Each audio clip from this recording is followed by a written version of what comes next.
গত ক্লাস পর্যন্ত আমরা ভ্যারিয়েবল নিয়ে আলোচনা করেছিলাম। আজকে আমরা কথা বলবো স্যাম্পল ডিস্ট্রিবিউশন নিয়ে।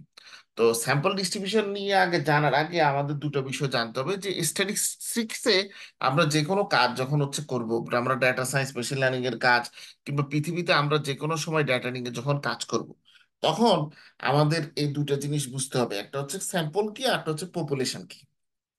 তো পপুলেশনটা বলতে আমরা বুঝাই সমগ্র অংশ, টোটাল।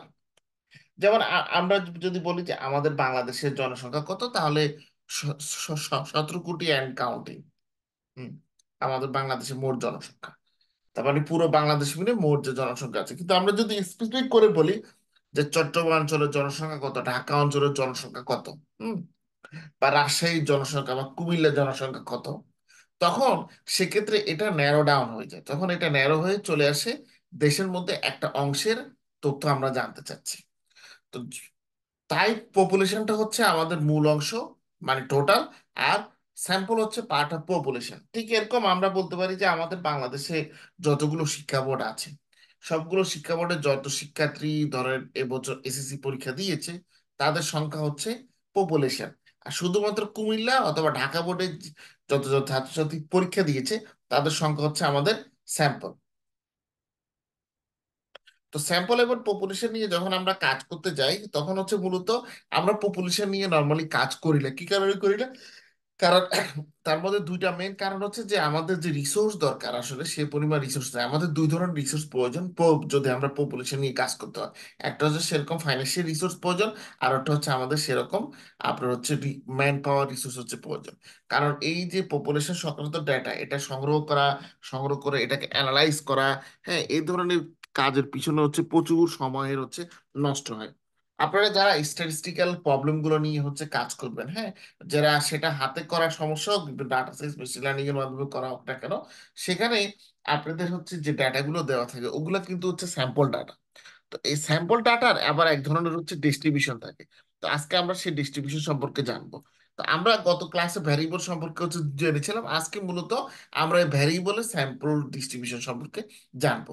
তো একটা ভ্যারিয়েবলের যে স্যাম্পল ডিস্ট্রিবিউশন, সেটা মূলত দুটো জিনিস নিয়ে গঠিত।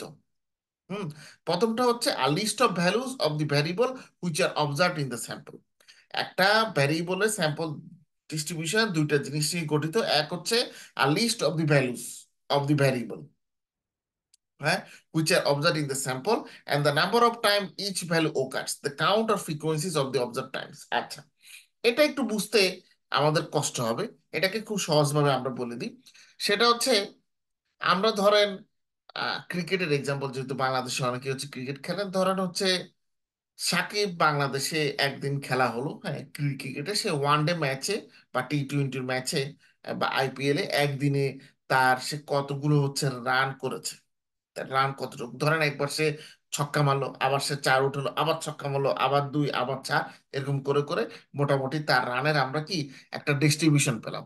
তার মানে এটা এক নম্বর ক্রাইটেরিয়া আমার ফিল আপ করতেছে, যেটা is a list of values of the variable which are observed in the sample. আমরা খেলার মধ্যে তো অনেকজন বাংলাদেশি প্লেয়ার আছে, বাট আমরা শুধু সাকিবের স্কোরটা দেখতেছি। তার মানে এখানে লিস্ট অফ ভ্যালুস আমরা দেখছি। এরপরে সেকেন্ড ক্যারেক্টারিস্টিক্স আছে কিনা সেটাও দেখতে হবে। সেটা কি?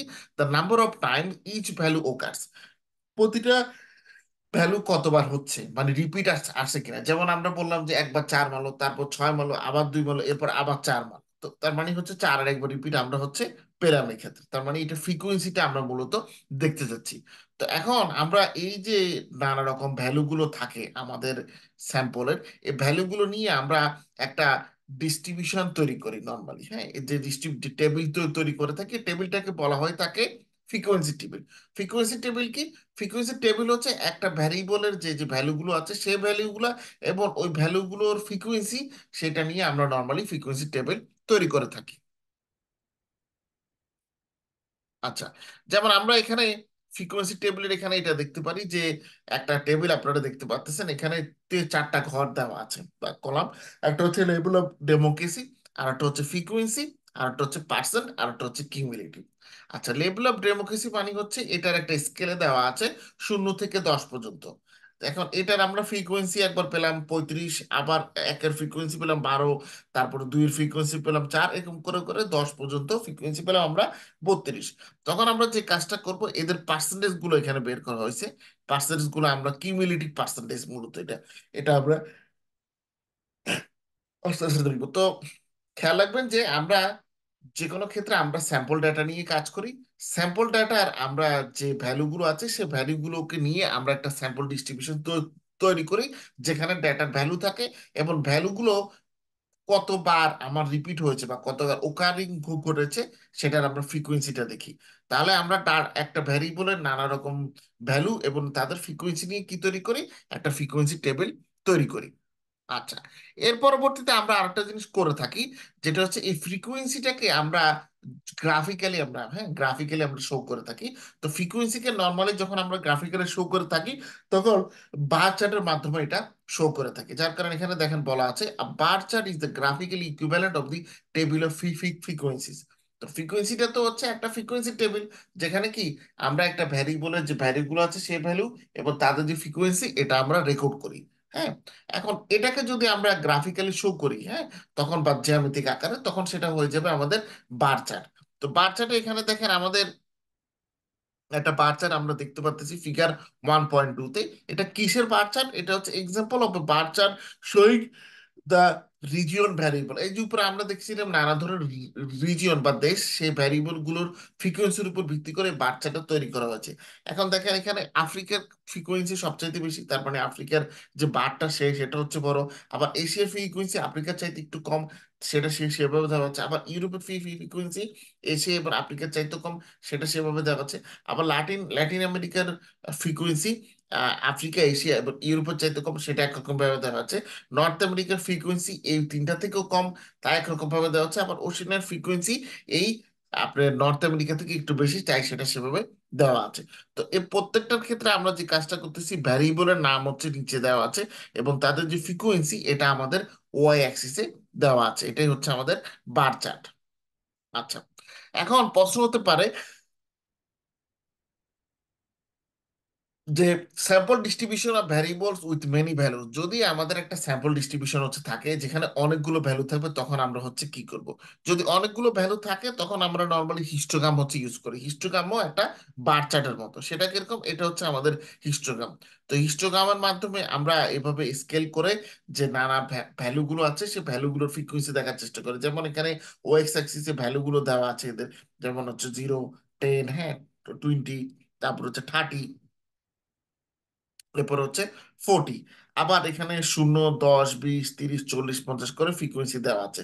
তো হিস্টোগ্রামের মাধ্যমে কি আমরা ফ্রিকোয়েন্সি টেবিল দেখতে পারি।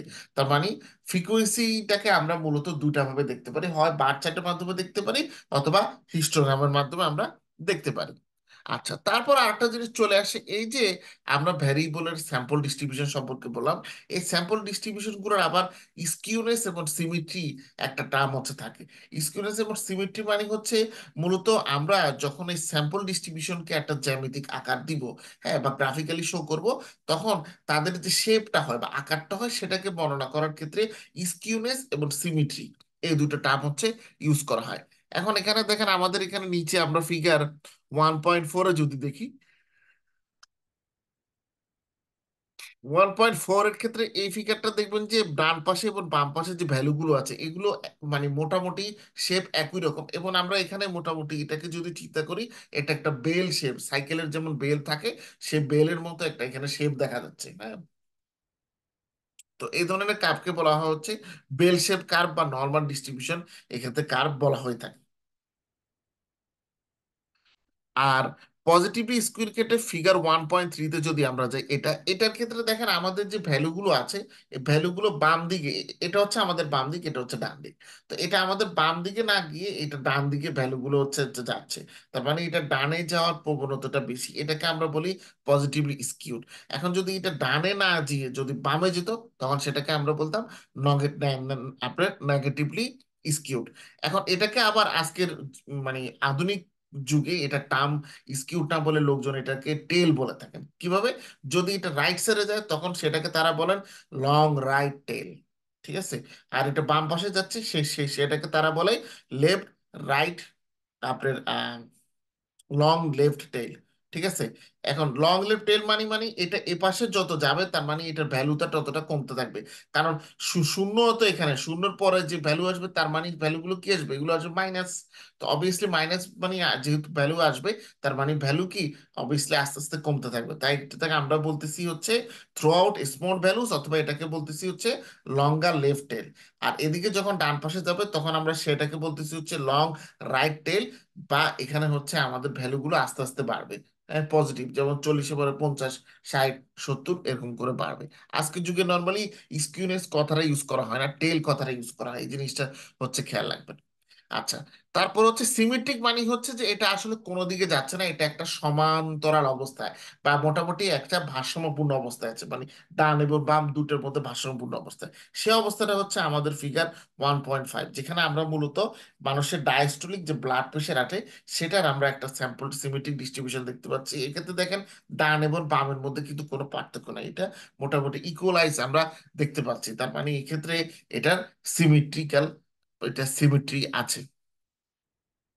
আচ্ছা, এখন আমরা তো হচ্ছে ডেটা নিয়ে হচ্ছে কাজ করব। তো ডেটা নিয়ে যখন হচ্ছে আমরা কাজ করব, তখন এই ডেটাগুলো সম্পর্কে আমাদের নানা ধরনের তথ্য উপাত্ত বের করতে হবে। তো এই তথ্য উপাত্ত বের করার জন্য আমরা পরিসংখ্যানে নানা ধরনের টুল ইউজ করে থাকি। তার মধ্যে যে প্রথম টুলটা সচরাচর খুব কমন ইউজ করা হয় সেটার নাম হচ্ছে মেজার্স অফ সেন্ট্রাল টেন্ডেন্সি, কেন্দ্রীয় প্রবণতা এটাকে বাংলায় বলা হয়ে থাকে। মেজার্স অফ সেন্টার সেটা হচ্ছে কি, আমাদেরকে যে স্যাম্পল ডাটাটা দেওয়া থাকবে সেই স্যাম্পল ডাটার উপর ভিত্তি করে আমরা ফ্রিকোয়েন্সি টেবিল তৈরি করতে পারি, বার চার্ট তৈরি করতে পারি, হিস্টোগ্রাম আমরা তৈ- তৈরি করতে পারি। তো এগুলোর মানেটা কি, এগুলো মানে হচ্ছে দেখেন, একটা ফ্রিকোয়েন্সি টেবিলে আমাদের যে ডাটা সেট হচ্ছে থাকবে, সেই ডাটা সেটের মধ্যে যেহেতু অনেকগুলো ভ্যালু হচ্ছে আছে, আমরা বিগ ডাটা নিয়ে কাজ করব। যদি আপনারা নর্মাল এক্সাম দেন তখন সেখানে মাত্র এত ডাটা নাও থাকতে পারে, বাট নর্মালি যদি আপনারা অনেক বেশি পরিমাণ ডাটা, যেটাকে বলা হয় বিগ ডাটা, সেটা নিয়ে যদি কাজ করেন, তখন সেক্ষেত্রে হচ্ছে এই ডাটাটাকে সামারি করতে হবে। কারণ আপনাকে কেউ যদি জিজ্ঞেস করে যে এই ডাটাগুলো পড়ে বা দেখে আপনার কি মনে হলো, তার মানে বেসিক্যালি তারা এই ডাটাটার একটা সামারি জানতে চেয়েছেন। তো এই সামারিগুলো জানার ক্ষেত্রে আমাদের মূলত এই ধরনের যে কনসেপ্ট গুলো আছে, যেমন মেজার্স অফ সেন্টার টেন্ডেন্সি এবং আরো যে রিলেটেড কনসেপ্ট গুলো আছে, এগুলো আমাদের হেল্প করবে। তো মেজার্স অফ সেন্ট্রাল টেন্ডেন্সির আন্ডারে আমরা নর্মালি আমাদের স্যাম্পল ডিস্ট্রিবিউশনকে আমরা সামারি করে থাকি। ঠিক আছে, এই সামারিটাকে বলা হয় মূলত সামারি স্ট্যাটিস্টিক্স, অনেকে এটাকে বলে থাকেন ডেসক্রিপটিভ স্ট্যাটিস্টিক্স। ডাটা সায়েন্স বা মেশিন লার্নিং এর ভাষায় এটাকে আমরা ডেসক্রিপটিভ স্ট্যাটিস্টিক্স বলে থাকি। এই ডেসক্রিপটিভ স্ট্যাটিস্টিক্স এর মধ্যে আমরা দেখে থাকি তার frequency table, bar chart, histogram, হ্যাঁ, মিন মিডিয়ান মুড, এরকম অনেকগুলো জিনিস আমরা দেখে থাকি। মিন মিডিয়ান মুড আমরা দেখে থাকি। এখন প্রথমে আসেন যে কিভাবে আমরা মিন মিডিয়ান মুড হচ্ছে দেখতে পারি, একটু এটা দেখা যাক। সেটা হচ্ছে আহ আমাদের স্যাম্পল মিন, যেহেতু আমরা স্যাম্পল নিয়ে কাজ করতেছি, তাই স্যাম্পল মিন বলতে হবে। তো স্যাম্পল মিনের আরেকটা নাম হচ্ছে অ্যারিথমেটিক মিন। এটাকে অনেকে শুধু মিন অথবা গড় কিংবা এভারেজও বলে থাকেন। এবার এটা হচ্ছে সবচেয়ে কমন, হ্যাঁ। তো এটা আমরা নর্মালি আমরা সচরাচর ইউজ করে থাকি গড়ের ধারণাটা বা এভারেজের ধারণা, কিন্তু আমরা হরা ভাষায় ইউজ করতে থাকি। এখন এই মিনটাকে আমরা যখন প্রকাশ করি তখন ইংরেজি বড় হাতের ক্যাপিটাল এক্স অক্ষর হচ্ছে ইউজ করা হয়। তো এটাকে যখন এক্স অক্ষর ইউজ করা হয় এক্স এর উপরে, তখন আমরা একটা বারের মতো চিহ্ন, হ্যাট বারের মতো একটা চিহ্ন দিয়ে দিই, যেটাকে বলা হয় এক্স বার। এক্স বার মানে হচ্ছে এটা হচ্ছে স্যাম্পল মিন বা arithmetic mean. It is called, it is the sum of observation divided by the number of observation. আপনার যে সাম অফ অবজারভেশন যেটা আছে, সেটাকে যদি নাম্বার অফ অবজারভেশন দিয়ে ভাগ করেন, তখন আমরা এক্স বার মানে স্যাম্পল মিন পেয়ে যাব। তার মানে স্যাম্পল মিনের যে ফর্মুলাটা, সে ফর্মুলাটা হচ্ছে X bar is equal to I is equal to one summation I X I divided by N. আচ্ছা, এটা বুঝতে কষ্ট হলে এটাকে আমরা একটু সহজভাবে নিয়ে আসি। যে সহজভাবে নিয়ে আসতে হলে আমরা প্রথমে যে কাজটা করব সেটা হচ্ছে,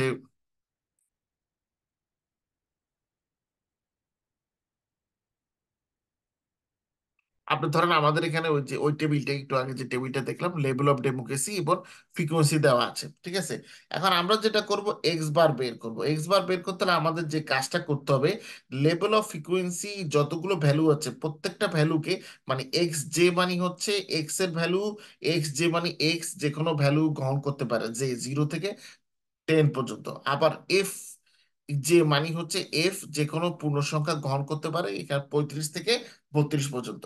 তখন আমাদেরকে এখন এক্ষেত্রে যদি আমরা গড় বের করতে চাই বা স্যাম্পল মিন এক্স বা বের করতে চাই, তখন আমাদেরকে প্রতিটা লেভেল অফ ডেমোক্রেসিকে তাদের যে ফ্রিকোয়েন্সি আছে সেটা দিয়ে গুণ দিতে হবে। তারপর হচ্ছে ফ্রিকোয়েন্সি নাম্বার দিয়ে তাদেরকে হচ্ছে ভাগ করতে হবে। তখন আমরা যে কাজটা করব, 35 এটা শূন্যবার আছে, তার মানে 35 গুণ শূন্য, আবার এক 12 বার আছে, প্লাস 12 গুণ 1, এরকম করে করে সংখ্যাগুলো দিতে থাকবো। আর নিচে এটা যাবে হচ্ছে 35 প্লাস 12 প্লাস হচ্ছে ড্যাশ ড্যাশ ড্যাশ করে এরকম করে যাবে। এরকম করে যখন আপনারা ক্যালকুলেট করবেন, ক্যালকুলেট করলে আমরা এটার এক্স বারের ভ্যালুটা পেয়ে যাব 5.3। এভাবেই মূলত স্যাম্পল বিল হচ্ছে বের করা হয়। এখন এখানে আহ একটা প্রশ্ন থাকে, যেটা হচ্ছে why the mean a good summary of central tendency. কেন মিনটা সেন্ট্রাল টেন্ডেন্সির একটা ভালো সামারি? সেটার মূল কারণটা হচ্ছে the mean is in the middle. মানে আপনার যত ডেটা সেট থাকে, তত ডেটা সেটের মধ্যে মিলটাকে নর্মালি আমরা মিডল হিসেবে কাউন্ট করে থাকি। The mean is in the middle of the observation x1 x2 dash dash x1, in the sense that positive and negative values of division x1 xi minus x by x bar cancel out when summed over all the observations. ওকে, এক্ষেত্রে আমরা আপনার সাম of deviations হচ্ছে এইভাবে আমরা দেখতে পারি। এবং তারপর হচ্ছে মিন, মিনের আলোচনা শেষ হয়ে গেলে আমাদের আসে মিডিয়ান। মানে এই তিনটা হচ্ছে সেন্ট্রাল টেন্ডেন্সি মেজার: মিন, মিডিয়ান এবং হচ্ছে মোড। মিডিয়ানটা হচ্ছে মূলত নাম্বারগুলোকে আমাদের সাজাতে হবে। মিনের ক্ষেত্রে খেয়াল রাখবেন যে নাম্বারগুলোকে বড় থেকে ছোট, ছোট থেকে বড়, মানে সাজানোর বিষয়টা গুরুত্বপূর্ণ না, মিনে এটার কোনো ভ্যালু নেই। বাট মিডিয়ান যখন আপনারা ক্যালকুলেট করতে যাবেন, তখন খেয়াল রাখবেন যে অর্ডার হিসেবে নাম্বারগুলোকে সাজানো গুরুত্বপূর্ণ।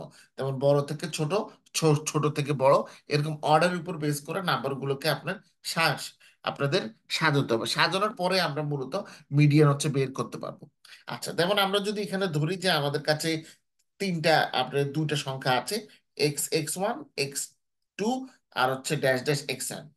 এরা মূলত আমাদের যে এক্স এর স্যাম্পল গুলো আছে সেটাকে ডিফাইন করে।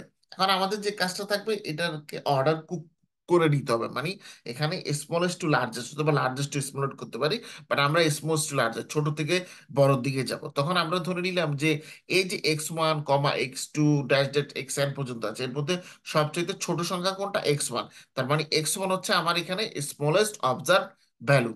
আবার আমরা যদি দেখি যে x1 x2 ড্যাশ ড্যাশ xnটা হচ্ছে এখানে সবচেয়ে বড়, তার মানে লার্জেস্ট অবজার্ভ ভ্যালু। বা এক্স ওয়ান কে আমরা বলতে পারি মিনিমাম, আর xn কে আমরা বলতে পারি ম্যাক্সিমাম। ঠিক আছে, এখন এটা কাদের মিনিমাম কাদের ম্যাক্সিমাম? x1টা এক্স এর মিনিমাম, xnও কিন্তু এক্স এর ম্যাক্সিমাম। আচ্ছা, এখন এবার মিডিয়ান বের করতে হলে আমাদের যে কাজটা করতে হবে, the sample median Q50 of a variable is the value which is in the middle of the order sample. আমরা ধরেন হচ্ছে Q50 ভ্যালু বের করতে চাই। তো Q50 ভ্যালু যদি আপনারা বের করতে চান, যদি n নাম্বার অফ ফ্রিকোয়েন্সি, যদি সেটা ওড নাম্বার হয়, তখন সেক্ষেত্রে আপনাকে এক্স n+1 ডিভাইডেড বাই 2 দিয়ে ভাগ করতে হবে। আর যদি ইভেন নাম্বার বা জোড় সংখ্যা হয়, তাহলে হচ্ছে এক্স ডিভাইডেড বাই n+2 আর plus X n/2 + 1 divided by হচ্ছে 2। তো এটা একটু বুঝতে আপনাদের কষ্ট হবে। আমরা এখানে এক্সাম্পলে যদি হচ্ছে আমরা মুভ করি, এক্সাম্পলে এখানে মুভ করলে আমরা দেখতে পারবো। এখানে দেখেন আমাদের একটা কথা বলা আছে যে median, the sample median Q50 of a variable x is the value which is in the middle of the order sample. আপনি যখন নাম্বারগুলোকে সাজাবেন, নাম্বারগুলো সাজানোর পরবর্তীতে সে মিডলে যে সংখ্যাটা থাকবে, সেটাই হচ্ছে আপনার মিডিয়ান। এখন একথা বলে দেখা যায় যদি নাম্বারগুলো জোড় সংখ্যা হয় বা বিজোড় সংখ্যা হয়, তখন যদি জোড় সংখ্যা হয় তাহলে হচ্ছে একরকম হিসাব, যদি বিজোড় সংখ্যা হয় তাহলে আরেক রকম হিসাব। এটা আমরা দেখবো আস্তে আস্তে ক্লাসগুলোতে। আচ্ছা, এরপরে অনেক সময় দেখা যায় আমাদের ডেটা সেটের মধ্যে আউটলায়ার আছে। আউটলায়ারটা কি জিনিস? আউটলায়ারটা হচ্ছে যে আহ, আমাদের ডেটা সেটে আমরা ধরেন হচ্ছে কাজ করতেছি, সংখ্যা হচ্ছে 1 2 3 4 5 6, এই 6টা সংখ্যা। এখন হঠাৎ করে কেউ বসিয়ে দিল 50, তার মানে এটি এটা বাকি যে অধিকাংশ ভ্যালুগুলো আছে সে ভ্যালু চাইতে সবচেয়ে বেশি। তো ভ্যালু চাইতে যেহেতু এটা সবচেয়ে বেশি, তার মানে এটাকে আমরা আউটলায়ার ধরতে পারি। আবার 1 2 3 4 5 এরকম সংখ্যা দেওয়া আছে, তারপরে আছে -2। তো -2 অবভিয়াসলি এটার ভ্যালু পজিটিভ ভ্যালুগুলো চাইতে কম, তখন সেক্ষেত্রে কিন্তু কি এটা হচ্ছে ছোট ভ্যালু। এটাও কিন্তু এক ধরনের আউটলায়ার্স। তার মানে হচ্ছে এক্সট্রিম ছোট ভ্যালু অথবা এক্সট্রিম ভালো ভ্যালুকে আমরা এক্ষেত্রে আউটলায়ার হচ্ছে বলতেছি। তো আউটলায়ার নিয়ে নর্মালি হচ্ছে কাজ করাটা উচিত না। আউটলায়ার পেলে আমাদের সেটাকে নানা ট্রিটমেন্ট আছে, ট্রিটমেন্টের মাধ্যমে আমাদের কাজগুলো করতে হয়। আচ্ছা, এর পরবর্তীতে আপনার স্কিউনেস, মিডিয়াস, মিনস এন্ড মিডিয়ান্স। আচ্ছা, এখন আমাদের আরেকটা জিনিস রয়ে গেছে লাস্টে, সেটা হচ্ছে মোড। মোডটা কি? মোডটা হচ্ছে আপনার কাছে কতগুলো সংখ্যা আছে, মানে স্যাম্পল অবজারভেশন বা স্যাম্পল ডাটা। এই স্যাম্পল ডাটার মধ্যে যে সংখ্যাটা সবচেয়ে বেশিবার উল্লেখ করা হয়েছে সেটাই হচ্ছে আপনার মোড। তার মানে the mode of a variable is the value which is the highest frequency, অর্থাৎ মানে সেটাকে যতবার বেশি দেখা গেছে, that means highest frequency means which appears most often অথবা very often in the data set. সেটাই হচ্ছে আমাদের মোড। এখন মুডের এক্সাম্পল এখানে হচ্ছে দেওয়া আছে যে আপনি ধরেন আফ্রিকার ডিফারেন্ট যে কান্ট্রিগুলো আছে তাদের জিডিপি নিয়ে কথা বলতেছেন। তো জিডিপি নিয়ে যখন হচ্ছে কথা বলতে গেলেন, আপনি দেখলেন যে জিডিপির পার ক্যাপিটা আফ্রিকার একটা দেশে এটা মোট হচ্ছে 0.8 এবং 1.9। হ্যাঁ, এটা পাঁচটা দেশের ক্ষেত্রে এরকম হচ্ছে 155টা দেশের মধ্যে। তাহলে আপনি যে কাজটা করবেন এখানে, the mode is only measure of central tendency which can be used even when the values of a variable have no ordering। এবং নর্মালি আপনার যদি ভ্যালুগুলোর কোনো অর্ডারিং না থাকে, তাহলে সচরাচর যে জিনিসটা আমরা খুব কমন টেন্ডেন্সি হিসেবে ইউজ করে থাকি সেটা হচ্ছে মোড। আচ্ছা, তারপরে হচ্ছে মেজার্স অফ ডিসপারশন। ডিসপারশন মানে হচ্ছে ব্যবধান বা বিচ্যুতি, এ ধরনের বিষয়। তো সেন্ট্রাল টেন্ডেন্সির মাধ্যমে আমরা মূলত ডাটাটাকে সামারি করে দেখার চেষ্টা করে থাকি। ঠিক আছে, সামারিটা দেখার পরবর্তীতে আমাদের যেটা দেখতে হয়, ডিসপারশন হচ্ছে দেখতে হয়। ডিসপারশন দেখার জন্য আমরা নর্মালি স্যাম্পল ডিস্ট্রিবিউশন আমরা হচ্ছে ইউজ করে থাকি। এবং স্যাম্পল ডিস্ট্রিবিউশনের ক্ষেত্রে আমরা যে স্যাম্পল ডিস্ট্রিবিউশন এখানে ইউজ করতেছি, এখানে কিন্তু সেম মিন দেওয়া আছে, বাট তারা কিন্তু একে অপরের সাথে সম্পূর্ণভাবে রিলেটেড হচ্ছে না। এখন আমরা যেমন এখানে গ্রাফে দেখতে পারি যে একটা গ্রাফ দেওয়া আছে আমাদের কালো কালারের, আপনার এই এই আপনার কালো কালারের মধ্যে আরেকটা গ্রাফের মাঝখান দিয়ে একটা লাইন গেছে, সেটা হচ্ছে ভ্যারিয়েশন বা ডিসপারশন। এখন ভ্যারিয়েশনটা এটার সাথে জড়িত আরো দুইটা কনসেপ্ট হচ্ছে ভ্যারিয়েন্স এবং স্ট্যান্ডার্ড ডিভিয়েশন। ভ্যারিয়েন্সটা হচ্ছে কি? সেটা হচ্ছে আপনার x x I minus x বারের মধ্যে হচ্ছে পার্থক্য, এটা হচ্ছে ভ্যারিয়েন্স। ঠিক আছে, তো এটাকে আমরা এভাবে যদি দেখার চেষ্টা করি স্যাম্পল ভ্যারিয়েন্স, কারণ আমরা যতগুলো কাজ করি এই কাজগুলো কিন্তু কি স্যাম্পল ডেটা নিয়ে, তাই এটাকে বলা হয় স্যাম্পল ভ্যারিয়েন্স এবং স্ট্যান্ডার্ড ডিভিয়েশন। আচ্ছা, এটা নিয়ে অনেকে কনফিউশনে কিন্তু পড়ে যান। কি কারণে আমি বলি, সেটা হচ্ছে আমরা স্যাম্পলে যেরকম মিন বের করি পপুলেশনেরও কিন্তু সেরকম মিন বের করা যায়, সেটাকে বলা হয় পপুলেশন মিন। আবার স্যাম্পলে যেরকম মুড মিডিয়ান বের করি পপুলেশনের মুড মিডিয়ান আপনি বের করা যায়। স্যাম্পলে যেভাবে আমরা স্যাম্পল ভ্যারিয়েন্স বের করি, স্ট্যান্ডার্ড ডিভিয়েশন বের করি, ঠিক তদ্রুপ কিন্তু আপনার নর্মাল ভ্যারিয়েবলের ক্ষেত্রেও কিন্তু এই কাজগুলো করা যায়। আচ্ছা, এখন আমরা এখানে স্যাম্পল নিয়ে যেহেতু কাজ করতেছি, তাই আমাদের হচ্ছে স্যাম্পল ভ্যারিয়েন্স আর sample standard deviation. Sample variance of আমাদের একটা ভ্যারিয়েবল আছে আমরা ধরলাম এক্স। এখন সেটার স্যাম্পল ভ্যারিয়েবলকে আমরা প্রকাশ, স্যাম্পল ভ্যারিয়েন্সকে আমরা প্রকাশ করলাম এস স্কোয়ার হিসেবে। এস স্কোয়ার মানে হচ্ছে এটা হচ্ছে স্যাম্পল ভ্যারিয়েন্স। তখন আমরা লিখবো S square is equal two 1 / n - 1 and summation is I is equal to 1 xi minus x bar whole square। এটা হচ্ছে স্যাম্পল স্যাম্পল ভ্যারিয়েন্সের ফর্মুলা। আর স্যাম্পল স্ট্যান্ডার্ড ডিভিয়েশনের ফর্মুলাটা আপনাদের খেয়াল রাখতে হবে কি, মনে রাখবেন ভ্যারিয়েন্সের যদি স্কোয়ার রুট করেন, ভ্যারিয়েন্সের স্কোয়ার রুট করলে আপনারা স্যাম্পল স্ট্যান্ডার্ড ডিভিয়েশন পেয়ে যাবেন। এই দুটোটা হচ্ছে নর্মালি আপনার মেজার্স অফ ডিসপারশনের মধ্যে খুবই কমনলি মেজার্স অফ ডিসপারশন। এখন the standard deviation is more understandable than the variance because the standard deviation is expressed in the same unit as x। Standard ডিভিয়েশনটা normally হচ্ছে খুব সচরাচর বেশি ইউজ করা হয়ে থাকে এবং খুব আন্ডারস্ট্যান্ড করা মোটামুটি সহজ। এখন আমাদের এবার যে কাজটা করতে হবে, যে স্ট্যান্ডার্ড ডিভিয়েশন এবং ভ্যারিয়েন্স কোনোদিনও কিন্তু নেগেটিভ হয় না। They are zero only if x i observation are the same. আপনি ডেটা সেটের মধ্যে যাই হোক না কেন, বাট এদের যে ভ্যালুটা, এটা ভ্যালুটা কোনোদিনও নেগেটিভ হয় না। তারপর হচ্ছে স্যাম্পল কোয়ার্টাইল। বর্তমান যুগে ডেটাগুলোকে কোয়ার্টাইলে ভাগ করে দেওয়া হয়। কোয়ার্টাইলটাকে বলা হয়ে থাকে মূলত, এটাকে বলা হয়ে থাকে 5 নাম্বার সামারি। কোনো কোনো বইতে এর থেকে 3 বা 4 নাম্বার সামারি বলা হয়ে থাকে। মানে ডাটা সম্পর্কে এটা এক নজরে বেশ কিছু গুরুত্বপূর্ণ তথ্য আমাদের দিয়ে থাকে। এখন এই যে স্যাম্পল কোয়ার্টাইলটা আছে, স্যাম্পল কোয়ার্টাইল হচ্ছে যে সম্পূর্ণ যে ডাটাটা আমাদের দেওয়া হয়, স্যাম্পল ডাটা, সেটাকে আমরা মূলত আপনার হচ্ছে চারটা ভাগে হচ্ছে ভাগ করি। প্রথম ভাগটাকে থাকে হচ্ছে আমাদের ফার্স্ট কোয়ার্টাইল, দ্বিতীয় ভাগে থাকে হচ্ছে আমাদের সেকেন্ড কোয়ার্টাইল, তৃতীয় ভাগে থাকে হচ্ছে আমাদের থার্ড কোয়ার্টাইল। আচ্ছা, এখন প্রথম কোয়ার্টাইলের বিষয়টা যদি বলি, প্রথম কোয়ার্টাইলের মধ্যে হচ্ছে আমরা যদি ধরেন 100, একটা টোটালটাকে আমরা ধরি 100, 100। তো 100কে যদি আপনি চার ভাগ করেন, প্রতি ভাগে কিন্তু 25 করে হচ্ছে পড়বে, ওই যে 4 25 100। এখন ফার্স্ট কোয়ার্টাইলের ক্ষেত্রে আমরা যে কাজটা করি, ফার্স্ট কোয়ার্টাইলের ক্ষেত্রে আমরা প্রথমবার যখন ভাগ করি তখন কি পড়ে, 25 ভাগ। তার মানে হচ্ছে আমার যত স্যাম্পল ডাটা আছে তার শতকরা 25 ভাগ পড়বে ফার্স্ট কোয়ার্টাইলের মধ্যে। সেকেন্ড কোয়ার্টাইলের ক্ষেত্রে হচ্ছে আরো 25 ভাগ যাবে। তার মানে আগের 25 প্লাস বর্তমানের 25, 50 ভাগ। তাহলে আমার ডাটা সেটের মধ্যে 50 ভাগ ডাটা সেট কথা বলা হয় সেকেন্ড কোয়ার্টাইলে। থার্ড কোয়ার্টাইল মানে হচ্ছে আগের 50-এর সাথে আবার 25 নতুন করে যুক্ত হবে, তার মানে 75 বা 75। এটাকে বলা হয় থার্ড কোয়ার্টাইল বা Q3। থার্ড কোয়ার্টাইলটা হচ্ছে এই সেম জিনিস, সেটা হচ্ছে যে আমাদের ডাটা সেটের 75% সম্পর্কে সে তথ্য দেয়। এবং সব শেষে হচ্ছে আমাদের লাস্ট যেটা কোয়ার্টাইল, যেটা 100%, সেটা বা নর্মালি আপনার স্ট্যাটিস্টিক্যাল স্ট্যাটিস্টিক্যাল সামারি গুলোতে বা পরীক্ষার ক্ষেত্রেও যারা হচ্ছে ম্যাথে পরীক্ষা দিবেন বা যাদের ইয়ে আছে এবং যারা ডাটা সায়েন্স মেশিন লার্নিং এর কাজ করে, সেক্ষেত্রে আমরা ফার্স্ট সেকেন্ড এবং থার্ড কোয়ার্টাইল এটা পর্যন্ত আমরা ক্যালকুলেট করে থাকি। আর কোয়ার্টাইলের এখানে আমাদের সবসময় খেয়াল রাখবে দুই ধরনের এক্সট্রিম থাকে। একটা হচ্ছে মিনিমাম ভ্যালু এক্স বারের, আর একটা হচ্ছে এক্স টু পাওয়ার এন এর ম্যাক্সিমাম হচ্ছে ভ্যালু।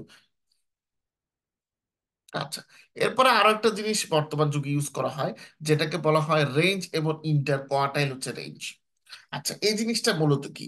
এই জিনিসটা হচ্ছে কোয়ার্টাইল টাইপ, কোয়ার্টাইলের সাথে একটু জড়িত। আপনার যে একটু আগে বললাম না, first quartile, second quartile, third quartile, কোয়ার্টাইলের সাথেই মূলত এরা জড়িত। এক্ষেত্রে যে কাজটা হয়ে থাকে সেটা হয় কি হচ্ছে যে আমাদের, আমরা বলেছি যে ম্যাক্সিমাম এবং মিনিমাম নাম্বার থাকে। তো ম্যাক্সিমামটা হচ্ছে Xn আর মিনিমামটা হচ্ছে X1। তো এই যে ম্যাক্সিমাম এবং মিনিমামের মধ্যে যদি আপনারা পার্থক্য বের করেন, মানে ম্যাক্সিমাম থেকে মিনিমামকে যদি বাদ দেন, তখন আমরা পেয়ে যাব রেঞ্জ। আর ইন্টার কোয়ার্টার রেঞ্জটা কি, যেটাকে সংক্ষেপে বলা হয় IQR। ইন্টার কোয়ার্টার রেঞ্জ হচ্ছে যে রেঞ্জের মধ্যে সবচেয়ে বড় যে রেঞ্জটা আছে। তা আমি বলেছি যে 100 একটা সংখ্যা আমরা ধরি, টোটাল টোটাল হচ্ছে 100। 100কে যখন চার ভাগ করব তখন 4 25 100। এটার মধ্যে আমরা বলেছি যে প্রথম কোয়ার্টাইলের মধ্যে থাকে 25%, সেকেন্ড কোয়ার্টাইলের মধ্যে থাকে হচ্ছে 50%, আর থার্ড কোয়ার্টাইলে থাকে হচ্ছে 75%। তার মানে আমরা, আমাদের এখানে ম্যাক্সিমাম কোয়ার্টাইল হচ্ছে কি থার্ড কোয়ার্টাইল, যেটা হচ্ছে Q75। আর মিনিমাম কোয়ার্টাইল কোনটা, আমাদের মিনিমাম কোয়ার্টাইল হচ্ছে Q25। Q75 থেকে Q25 যদি বাদ দেন, তার মানে হচ্ছে কোয়ার্টার 3 থেকে কোয়ার্টার 1-এর ভ্যালু বাদ দিলেই আমরা ইন্টার কোয়ার্টাইল যে রেঞ্জটা আছে সেটা পেয়ে যাব। আচ্ছা, এখন এখানে একটা বিষয় খেয়াল রাখতে হবে, সেটা হচ্ছে একটু আগে আমরা আউটলায়ারের কথা বলেছি। আউটলায়ার হচ্ছে এমন এক ধরনের ভ্যালু যেটার ভ্যালু সাধারণ প্রদত্ত ভ্যালুগুলো আছে সেটার চাইতে হয় একেবারে কম, না হয় একেবারে বেশি। এরা হচ্ছে এক্সট্রিম ভ্যালু। ঠিক আছে? যেমন এটাকে যদি মনে রাখতে পারেন তাহলে সহজভাবে মনে রাখবেন যে ক্লাসের, যখন আপনারা ছোটবেলায় ক্লাস করতেন, হ্যাঁ, বা আপনারা যারা এখন শিক্ষকতা হিসেবে ক্লাস করেন, ক্লাসে কিছু স্টুডেন্ট থাকে একেবারে টপ শ্রেণীর, আর কিছু স্টুডেন্ট থাকে একেবারে যারা হচ্ছে পড়াশোনা করতে চায় না। ঠিক আছে? সবসময় ধরুন হচ্ছে পড়াশোনাতে তারা পিছনের দিকে হচ্ছে থাকে বা চায় যে মোটামুটি কানের গোড়ার দিকে পাশ করে যাওয়া। তো এটা হচ্ছে খেয়াল রাখবে, রেঞ্জটা মানে হচ্ছে যে একদম টপদের সাথে যে লাস্ট, এদের যে পার্থক্যটা, এটা হচ্ছে নর্মালি রেঞ্জ। আচ্ছা, এখন আমরা খেয়াল রাখবেন যে রেঞ্জটা কিন্তু নর্মালি আপনার যে আউটলায়ার আছে, আউটলায়ারের উপরে খুবই সেন্সিটিভ। আপনার আউটলায়ার যদি থাকে তাহলে সেক্ষেত্রে এক্ষেত্রে আমাদের রেঞ্জটাকে একটু ভালোভাবে ট্রিট করতে হবে। বাট IQR যেটা ইন্টার কোয়ার্টার রেঞ্জটা আছে, এটা যেহেতু আপনার আহ, মানে অলরেডি আমাদের ডিস্ট্রিবিউশনের 50% উপর নিয়ে কথা বলছে, তাই এটা নর্মালি হচ্ছে আউটলায়ারের উপরে সেন্সিটিভ না, বা আউটলায়ার এটার উপরে প্রভাব বিস্তার করতে পারে না। আচ্ছা, এবার আমরা বলেছিলাম যে 5 নাম্বার সামারি বলে একটা বিষয় আছে, যেটাকে বলা হয় হচ্ছে ব্লক স্পট। এটা আজকের যুগের স্ট্যাটিস্টিক্স খুব বেশি ইউজ করা হয়ে থাকে, ব্লক স্পট, বা এটাকে অনেকে বলে থাকেন বক্স অ্যান্ড হুইস্কার প্লট।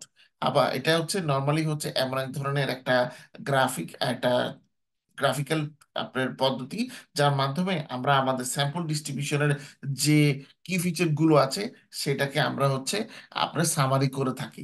এই প্লটটা নর্মালি হচ্ছে আপনার মানে যে যে বিষয়গুলো প্লটে থাকে, পাঁচটা বিষয় প্লটের মধ্যে থাকে। প্রথমে হচ্ছে the line inside the box which is the median. আচ্ছা, এখানে হচ্ছে আমাদের এরকম করে থাকে, এরকম থাকার মধ্যে এখানে একটা লম্বা করে যে বক্স, যে লাইনটা থাকে, এই লাইনটা হচ্ছে মূলত আমাদের মিডিয়ান ভ্যালু। এর পরবর্তীতে হচ্ছে the box whose edges are the first and highest quartile Q1 and Q2, hence the box captures the middle 50% of the date. Therefore, the length of the box is in interquartile range. আমরা যদি বক্সের লেন্থের কথা বলে থাকি তাহলে এই লেন্থটা ইন্টারকোয়ার্টাইল রেঞ্জের মধ্যে আছে। এর পরবর্তীতে হচ্ছে the bottom whisker extends to either the minimum or maximum up to length of 1.5 times the interline length। আচ্ছা, এটা আমাদের যেটা হচ্ছে যে এখানে আমরা এই যে একদম উপরে বক্সটার মধ্যে দেখতেছেন, বক্সের একদম উপরে কোণাতে আমরা হচ্ছে থার্ড কোয়ার্টাইলের ভ্যালুগুলো শো করি, আর বক্সের একেবারে শেষে আমরা ফার্স্ট কোয়ার্টাইলের যে ভ্যালু আছে সেটা আমরা শো করে থাকি। আর এখানে যে দাগটা দেখেছেন এর মাধ্যমে আমরা মিডিয়ান ভ্যালু শো করে থাকি। আর এই যে লাস্টের এই এখানে এটা দেখতে পাচ্ছেন, এটার মাধ্যমে আমরা আমাদের মিনিমাম ভ্যালুটা শো করে থাকি। তো এই নাম্বারগুলো নর্মালি হচ্ছে আপনার ব্লক স্পটের মাধ্যমে আমরা শো করে থাকি। এখন আমরা যেহেতু ভ্যারিয়েবল নিয়ে হচ্ছে কাজ করি, স্যাম্পল ডিস্ট্রিবিউশনে আমাদের ভ্যারিয়েবল দেওয়া থাকে, আমরা ভ্যারিয়েবল নিয়ে কাজ করি। তো ভ্যারিয়েবল নিয়ে যখন আমরা কাজ করতে যাই তখন দেখা যায় অনেক ক্ষেত্রে এই ভ্যারিয়েবল গুলোর মধ্যে সম্পর্ক আছে। তো ভ্যারিয়েবল গুলোর মধ্যে যদি সম্পর্ক থাকে, মূলত আমরা দুই ভ্যারিয়েবল কেন্দ্রিক সম্পর্কের কথা বলতেছি, টু ভ্যারিয়েবল রিলেশনশিপ। এখন যদি টু ভ্যারিয়েবল রিলেশনশিপ যদি থাকে, তখন সেক্ষেত্রে আপনি তাদেরকে সাথে তুলনার জন্য মেনি ভার্সেস মেনি, এক্ষেত্রে হচ্ছে স্ক্যাটার প্লট ইউজ করতে পারেন। ফিউ ভার্সেস মেনি, তখন সেক্ষেত্রে side by side block plot use করতে পারেন। ফিউ ভার্সেস ফিউ, তখন টু এ কন্টিনজেন্সি টেবিল বা ক্রস ট্যাবুলেশন আপনারা পদ্ধতি ইউজ করতে পারেন। তারপর আসে আমাদের স্ক্যাটার প্লট। এটাকে অনেকে স্ক্যাটার প্লট বলেন, অনেকে স্ক্যাটার ডায়াগ্রাম বলেন, বা অনেকে শুধু স্ক্যাটার গ্রাফ নামেও এটাকে বলে থাকেন। তো এটার মাধ্যমে আমরা নর্মালি দুইটা ভ্যারিয়েবলকে শো করে থাকি। এখন দুইটা ভ্যারিয়েবল কথা যখন বলতেছি, দুই দুইটা কন্টিনিউয়াস ভ্যারিয়েবলস কে একে অপরের বিপরীতে আমরা স্ক্যাটার প্লটের মাধ্যমে শো করে থাকি। এবং এটা হচ্ছে একটা টু ডাইমেনশনাল কোঅর্ডিনেট সিস্টেম। তার মানে এখানে যে গ্রাফটা আমরা তৈরি করি সেখানকার এক্স এবং ওয়াই অ্যাক্সিস আছে, জেড অ্যাক্সিস কিন্তু নাই। জেড অ্যাক্সিস থাকলে তখন সেটা হয়ে যাবে আমাদের থ্রি ডি ডাইমেনশনাল জিওমেট্রি বা থ্রি ডি ডাইমেনশনাল সিস্টেম। এখন এটা হচ্ছে টু ডাইমেনশনাল সিস্টেম। তো এই ধরনের প্লট গুলো যখন আমরা করি, এটা হচ্ছে স্ক্যাটার প্লটের একটা স্যাম্পল আপনারা দেখতে পাচ্ছেন। এটার দুইটা অ্যাক্সিস আছে, এটা হচ্ছে ওএক্স অ্যাক্সিস, এটাকে আমরা ওএক্স আমরা বলে থাকি, যদি এটা এখানে মার্ক করা নেই, বাট এটা হচ্ছে আমাদের ওএক্স অ্যাক্সিস বা যেটাকে বলা হয় ভূমি অক্ষ। আর আমাদের এটা হচ্ছে লম্বাতে যেটা গেছে এখানে, এটা হচ্ছে আমাদের ওয়াই অ্যাক্সিস বা এটা হচ্ছে আমাদের আপনার যেটাকে বলা হয় লম্ব অক্ষ। তো হরাইজন্টাল অ্যাক্সিসে আমরা হচ্ছে যে কন্ট্রোল অফ করাপশন সেটার যে ভ্যালুগুলো আছে সেগুলো হচ্ছে দিয়েছি। এবং আমরা ভার্টিক্যাল অ্যাক্সিসে বা ওয়াই অ্যাক্সিসে হচ্ছে আমরা জিডিপি পার ক্যাপিটাল ডলারে এটা হচ্ছে দিয়েছি। তো এই ফিগারটা হচ্ছে টু ডাইমেনশনাল ফিগার আপনারা দেখতে পাচ্ছেন এবং কন্টিনিউয়াস ভ্যালু। তার পরবর্তীতে হচ্ছে আমাদের লাইন প্লট। লাইন প্লটটা নর্মালি হচ্ছে আপনারা যদি টাইম সিরিজ ডেটা নিয়ে কাজ করেন তখন সেক্ষেত্রে লাগবে। ডেটার ক্লাসিফিকেশনটা আমরা আসবো, আপনার যে ধরনের ডেটা নিয়ে কাজ করি সেটাকে আমরা মোটামুটি দুই থেকে তিনটা ভাগে ভাগ করতে পারি। কে বলেছেন দুই ভাগে, কে বলেছেন তিন ভাগে। তো আমরা তিনটা ভাগই হচ্ছে দেখবো, সেটা নিয়ে পরে নেক্সট ক্লাসে আমাদের আলোচনা থাকবে। বাট এখন খেয়াল রাখবেন যে নর্মালি যদি আপনি টাইম সিরিজ ডেটা নিয়ে কাজ করেন তখন সেক্ষেত্রে আপনার লাইন প্লট লাগবে। লাইন প্লটটা মূলত হচ্ছে এক ধরনের টাইম সিরিজ প্লট, যেটার এক্স অ্যাক্সিসে আমরা হচ্ছে টাইম দেখাই। ঠিক আছে, যেমন এখানে আমরা এই একটা জিনিস এখানে দেখানোর চেষ্টা করেছি, সেটা হচ্ছে যে ইউকের যে prices of consumer goods and services আছে সেটার একটা পরিবর্তন ইয়ার টু ইয়ার আমরা এটা দেখানোর চেষ্টা করেছি 1800 সাল থেকে 2000 সাল পর্যন্ত। তো এখানে দেখেন, এখানে ও এক্স অ্যাক্সিসে আমরা কিন্তু ইয়ার দেখিয়েছি এবং ওয়াই অ্যাক্সিসে আমরা প্রাইস লেভেল হচ্ছে দেখিয়েছি। এই ধরনের প্লট হচ্ছে লাইন প্লট বা টাইম সিরিজ প্লট এদের বলা হয়ে থাকে। আচ্ছা, অনেক ক্ষেত্রে আমরা আপনার বক্স প্লট দুটোকে বসিয়ে সাইড বাই সাইড হচ্ছে কম্পারিজন করতে পারি, যেটাকে টু ওয়ে অথবা আমরা টু ওয়ে কন্টিনডেন্সি টেবিলও আমরা ইউজ করতে পারি। যেমন টু ওয়ে কন্টিনডেন্সি টেবিলটা হচ্ছে যে আমাদের যদি দুইটা ডিসক্রিট ভ্যারিয়েবল থাকে এবং তার যে দুইটা ডিসক্রিট ভ্যারিয়েবলের আন্ডারে তাদের অনেকগুলো পসিবল কম্বিনেশন অফ ভ্যালু থাকে, তখন সেক্ষেত্রে আমরা two way contingency value table বা কস্ট ট্যাবুলেশন টেবিল এইভাবে তৈরি করতে পারি।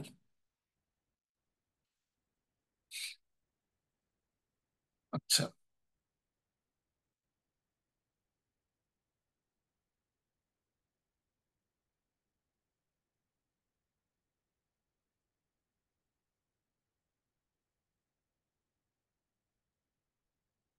উদাহরণ।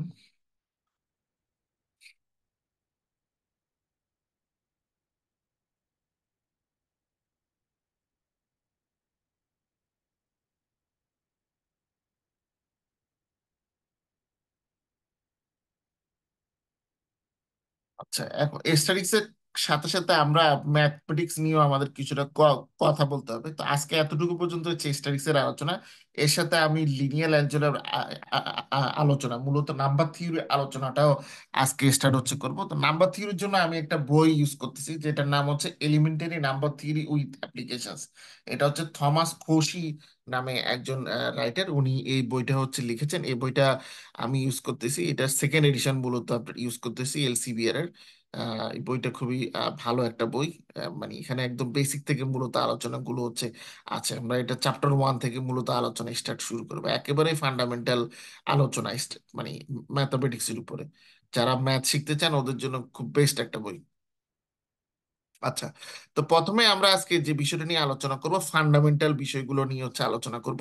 ফান্ডামেন্টাল বিষয় নিয়ে যখন আলোচনা করতে যাই, তখন এখানে আমাদের মূলত জার্মান একজন ম্যাথমেটিশিয়ান ছিল বিখ্যাত, তার কথা বলতে হয়, যার নাম ছিল হারম্যান মিনস্কি। তো হারম্যান মিনস্কি উনি আপনার নর্মালি ইন্টিগ্রাল নাম্বার সম্পর্কে উনি ধারণা কথা বলেছিলেন। উনি বলেছিলেন যে নাম্বার থিওরির ক্ষেত্রে number theory is concern Solly with integers. আমরা ইন্টিজার বা পূর্ণ সংখ্যা, হ্যাঁ, এটার সাথে ডিল করার জন্য নর্মালি নাম্বার থিওরিটাকে ইউজ করা হয়। তো নর্মালি আমরা যদি বলে থাকি যে আমাদের কাছে একটা সেট অফ ইন্টিজার্স আছে, মানে অনেকগুলো ইন্টিজার্স, সেই ইন্টিজার্স গুলো মিলে হচ্ছে সেট। তো সেট অফ ইন্টিজার্স কে বা পূর্ণ সংখ্যাকে আমরা যখন ব্যক্ত করতে যাই, তখন এই ম্যাথমেটিক্যাল যে টার্মটা ইউজ করা হয়ে থাকে সেটা হচ্ছে এই জেড জেড বা জি, আপনার ক্যাপিটাল জি হচ্ছে ইউজ করা হয়ে থাকে। তো এটাকে আমরা যখন হচ্ছে আপনি সেট আকারে দেখাতে যাই, তখন সেটটাকে আমরা নর্মালি হচ্ছে আপনি তৃতীয় বন্ধনী বা স্কোয়ার ব্র্যাকেটের মাধ্যমে দেখাই। এখানে তৃতীয়, এখানে সেকেন্ড ব্র্যাকেটের মাধ্যমে দেখানো হয়েছে। এখানে পূর্ণ সংখ্যার মধ্যে কিন্তু ধনাত্মক এবং ঋণাত্মক, মানে পজিটিভ এবং নেগেটিভ দু ধরনের সংখ্যাই কিন্তু আসবে। তাই এখানে দেখেন মানে আমাদের এখানে -3, -2, -1, 0, 1, 2, 3, এই সবগুলোই কিন্তু সেট অফ ইন্টিজার্স জি এর ভ্যালু হিসেবে দেখানো হচ্ছে। তো এটাকে আমরা যখন হচ্ছে পড়ি, তখন পড়ার জন্য বা আমরা যখন আমরা উচ্চারণ করি, তখন এটাকে অনেকে মানে এটাকে এভাবে বলে থাকেন যে আপনার whenever it is convenient we write x epsilon e। তো এক্স এপসিলন ইটা মানিটা কি, এটা বুঝতে হবে। এটা মানি হচ্ছে যে x belong to the set S. আচ্ছা, আমরা এরপরে হচ্ছে একটা নাম্বার লাইনের মাধ্যমে গ্রাফ আমাদের ভ্যালুগুলো শো করতে পারি। সবসময় খেয়াল রাখবেন, নাম্বার লাইন হচ্ছে এমন এক ধরনের লাইন যেটার মাঝামাঝি অবস্থানে থাকে হচ্ছে আমাদের জিরো, আর বাম পাশে থাকে হচ্ছে আমাদের মাইনাস ভ্যালুগুলো, ডান পাশে সবসময় থাকে আমাদের পজিটিভ ভ্যালুগুলো। এই যে একটু আগে স্ট্যাটিস্টিকে পড়লাম যে হচ্ছে লেফট টেল এবং হচ্ছে রাইট টেল। লেফট টেলে হচ্ছে যত এটা এদিকে যেতে থাকবে, তত আস্তে আস্তে এটার ভ্যালু কমবে। যত ডান দিকে যেতে থাকবে রাইট টেলে, তত এটার ভ্যালু আস্তে আস্তে হচ্ছে বাড়বে। দেখছেন এটার সাথে একটা কত রকম সম্পর্ক আছে। আচ্ছা, তারপরে পজিটিভ ইন্টিজার বা ধনাত্মক সংখ্যা কোনগুলো, যদি এটা একদম বেসিক আপনাদের কাছে হাস্যকর লাগতে পারে, বাট এই বেসিক গুলো আসলে অনেকে জানা দরকার। পিডিএফ গুলো আমি যে কাজটা হচ্ছে করব, সেটা হচ্ছে কোর্সের চলাকালীন অবস্থায়, মানে এখন যেহেতু আপনাদের কোর্স চলতেছে, কোর্স চলাকালীন অবস্থায় এখন কোনো পিডিএফ গুলো আপনারা হচ্ছে পাবেন না। মানে আমরা আমাদের কোর্সের ম্যাথমেটিক্যাল এবং স্ট্যাটিস্টিক্স পার্ট যখন শেষ হয়ে যাবে, শেষ হয়ে যাওয়ার পরে আমি এগুলো হচ্ছে লোড করে আপনাদেরকে দেওয়ার চেষ্টা করব। লোড করে হোক বা যেভাবে হোক, মানে আপনাদের কাছে পৌঁছানোর চেষ্টা করা হবে আর কি। বাট এখানে একটা সমস্যা আছে, সেটা হচ্ছে যে আমি কিন্তু সবকিছু এক জায়গা থেকেই মানে পড়াবো তা কিন্তু না। নাম্বার থিওরির বিষয়টা এই বইটা থেকে ভালো, যার কারণে নাম্বার থিওরি এখান থেকে আমি আপনাদেরকে মানে পড়াবো। বাট এস্টেটিক্স এর যে বিষয়গুলো আছে এটা অনেক জায়গায় ছড়িয়ে ছিটিয়ে আছে। আজকে আমরা যে বইটা আলোচনা করতেছিলাম সেই বইটার একটা চ্যাপ্টার মাত্র আজকে, মানে গত ক্লাসে একটা চ্যাপ্টার, আজকে আরো চ্যাপ্টার শেষ করলাম, কিন্তু নেক্সট ক্লাসে আর ওই বইটা থেকে আর পড়া হবে না। নেক্সট ক্লাসে আর একটা বই থেকে আমাদের এস্টেটিক্স আলোচনা করতে হবে। আচ্ছা, তো ইন্টিজার্স এর ক্ষেত্রে 1 2 3 এরা হচ্ছে আমাদের ইন্টিজার, এবং এদের সাথে যেহেতু কোনো মাইনাস সাইন নাই তাই এরা হচ্ছে আমাদের পজিটিভ ইন্টিজার। এখন এদেরকে আবার ন্যাচারাল নাম্বার কিংবা প্রাকৃতিক সংখ্যাও বলা হয়, অথবা কাউন্টিং নাম্বার মানে গণনার যোগ্য সংখ্যাও বলা হয়ে থাকে। কেন? কারণ এই সংখ্যাগুলোর যে ভ্যালু এটা আমাদের যে নাম্বার লাইন আছে বা সংখ্যা রেখার ডান দিকে তারা হচ্ছে অবস্থিত। তার মানে আমরা এদের যে সেট মানে পজিটিভ ইন্টিজারের যে সেট সেটাকে আমরা জি টু দি পাওয়ার প্লাস অথবা এন দিয়ে আমরা প্রকাশ করতে পারি। তারপর হচ্ছে হোল নাম্বার। হোল নাম্বার হচ্ছে আপনার normally positive integers, the set of positive integers with zero. আপনি যখন আপনি জিরো সহ যাবতীয় যে পজিটিভ বা ধনাত্মক সংখ্যাগুলো পূর্ণ সংখ্যা আছে সেগুলোকে আপনি বিবেচনা করবেন, তখন সেটা হয়ে যাবে হোল নাম্বারস বা পূর্ণ সংখ্যা। তার মানে W = 0 1 2 3। আর নেগেটিভ ইন্টিজার্স বা নেগেটিভ সংখ্যা তো আপনারা জানেন, যেটা -3, -2, -1। তো মাইনাস সংখ্যাগুলো আমাদের নাম্বার লাইনের বাম দিকে হচ্ছে থাকে। এখন এখানে উল্লেখযোগ্য যে অনেক সময় প্রতিযোগিতামূলক পরীক্ষাগুলোতে আসে শূন্য কি ধরনের সংখ্যা। শূন্য কিন্তু পজিটিভও না, শূন্য কিন্তু নেগেটিভও কিন্তু হচ্ছে না। এখন আপনার শূন্য হচ্ছে আপনার জিরো না, মানে পজিটিভও না নেগেটিভও না, শূন্য একটি হোল নাম্বার বা পূর্ণ সংখ্যা।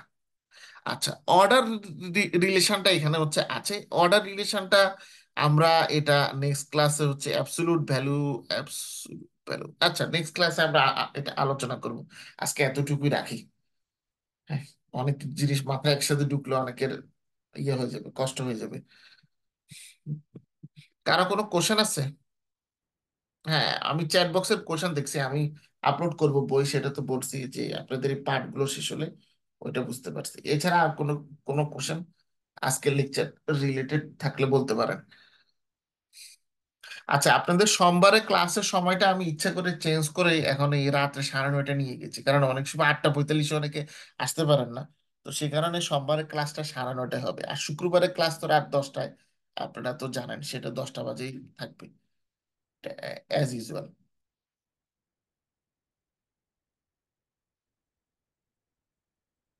ওকে, তাহলে কারো কোনো কোশ্চেন নাই, ঠিক আছে। তাহলে কারো কোনো কোশ্চেন যেহেতু নেই, আজকে ক্লাস এখানেই সমাপ্ত। আহ সবাই ভালো থাকবেন, সুস্থ থাকবেন, নেক্সট ক্লাসে দেখা হবে।